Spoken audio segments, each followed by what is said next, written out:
what has to happen in order to create a lifestyle change is, really a number of things, like learning your existing environment, seeing it through a new eyes. So, for example, okay, so Deb, you're in Singapore, and you know Singapore, and you know where you can go get food, and you know where you can shop and what have you.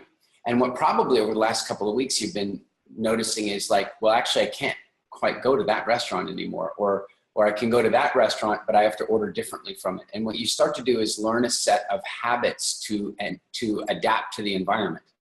And the truth is that very often it's not so much, I remember meeting this guy many years ago who had, when he was 18 or 19, he dove into a wave and he broke his back. And, he that was it, rest of his life in a wheelchair. And he had a really interesting philosophy. And he said, I was really depressed to begin with. And he sat down with a friend of his and he says, why are you so depressed? And he goes, because there's all these thousands of things I can't do anymore. And he goes, but how many of them were you really going to do? And he goes, well, some of them. And I go, okay. And he says, how many things can you still do?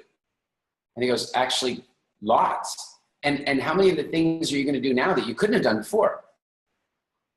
Actually, lots. And what he began to realize, there were still thousands of things he could do. They were just different thousands of things. Well, the same thing happens to us as we move into this phase of, there's still many different types of food to eat. They're just different. And it takes a little bit of learning. So first, we learn about our environment at home.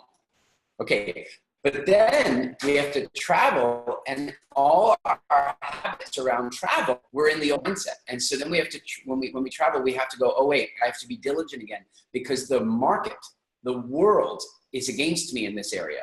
The market and the world wants to sell me sugar. The market and the world wants to sell me processed foods and chemicals and all that.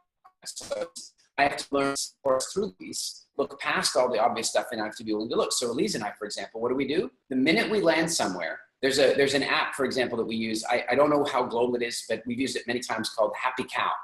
And while we're not vegetarians, we recognize that very often, first of all, we do have vegetarian times in our lives. And secondly, we also recognize that a lot of times vegetarian restaurants have really good salads and great options that are very wild food approved. So we open up a Happy Cow app, and immediately that we get into the city, we look around for any good restaurants, cafes, juice bars that we think we can eat at.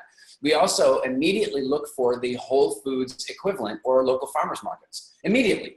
So when we get there, so for example, in Copenhagen, when I'm in Copenhagen, I know that I can go to Sticks and Sushi. I know where all of them are. I know where every Sticks and Sushi in Copenhagen is, because I feel safe that I can order from that menu.